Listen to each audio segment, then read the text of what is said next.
Muhammad. I am founder of Cold Pink Productions, Inc., and I am a survivor.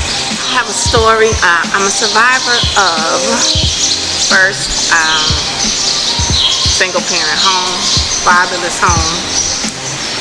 Also a survivor of abuse by their father, which later turned into molestation by a family friend. So I'm a survivor of that.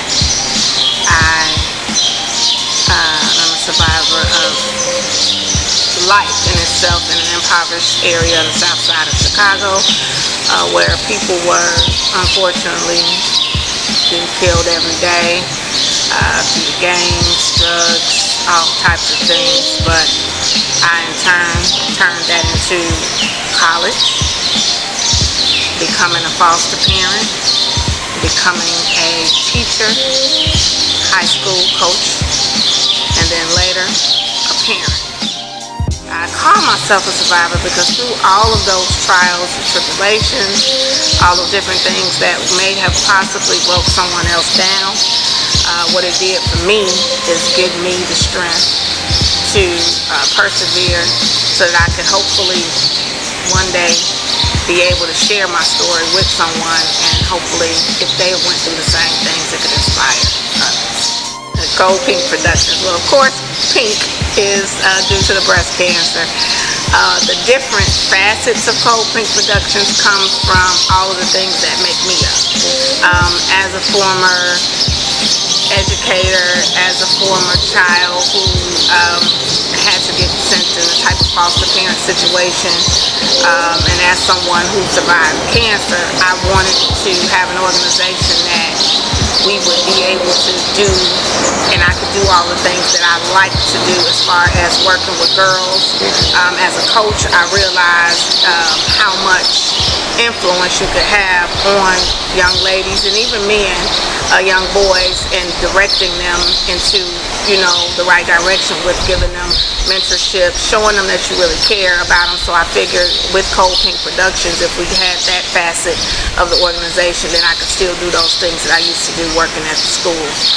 I also wanted to be able to work with the girls or even young people with sports, helping them to, for one, stay healthy through activities, also pulling out maybe some gifts that they may not have known that they had, which could help them get college scholarships, help them, just get through school and be in a positive direction as opposed to being peer pressure or someone who just goes to school and doesn't do anything. I also just think that if you give kids, especially, if you show them that you care about them and even the simplest things that they may be doing, when maybe at home, maybe they don't have a father, maybe they don't have a mother, maybe they're living in a group home situation. And just through my foster parenting, through my coaching, I realized that all you have to do is give those children time and attention, and then give them direction, and they usually will follow it and do better with themselves.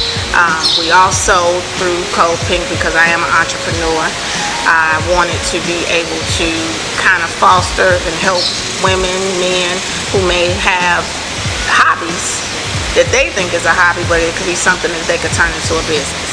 So we wanted to be able to train people into how to turn a hobby into a business, as well as how to make themselves more financially responsible for their own outcome, as opposed to relying on a job or relying on the government to do something for them. So that's one other thing that we do, and that comes from my entrepreneurial background with my mom and always having a business. Lastly, the medical research side comes, of course, from surviving breast cancer, having a mother that was diagnosed with colon cancer 3 weeks after I was diagnosed with breast cancer, losing my aunt to pancreatic cancer, losing my babysitter to lung cancer, liver cancer, just losing a lot of people who were very, very, very influential in my life to cancer, other medical diseases and problems. I just felt like we needed to do something with that, and if not raise funds for awareness, raise funds for research, and then also raise funds to possibly give to people who are battling any of those medical problems at the time and just may not be able to meet their bills. We wanted to be able to give back to them, do something as a cosmetologist, maybe do a makeover day, just do things to keep people inspired and not give up. If I could sum up my survivor story in one word, it would be blessed. I say that word because I have the utmost faith and commitment to God, and I know that in never giving up on Him and His ability to bring me out of any of those situations, He blessed me to make it and blessed me to survive each and every one of those circumstances that I was dealt from birth through the age of 32. So I would say blessed. What advice I would give to someone who's going through something that seems uncomfortable? It would be to never give up. I just was introduced to a young lady via phone because she's in Chicago right now who has just been diagnosed with a rare form of breast cancer. And I was asked if she could call me, and I said yes. And in our conversation, I just told her, as I would tell anybody, first off, God isn't going to put more on you than you can bear. And when He does give you something that you feel you can't bear, that's when you bear down. And that's when you call on Him. And that's when you trust your instincts. You cry, because sometimes, you have to. Being strong doesn't necessarily mean that you don't cry ever. Because I cry often. I may cry more to myself, but that's at that time when I know God is speaking to me, and I listen better when I'm alone.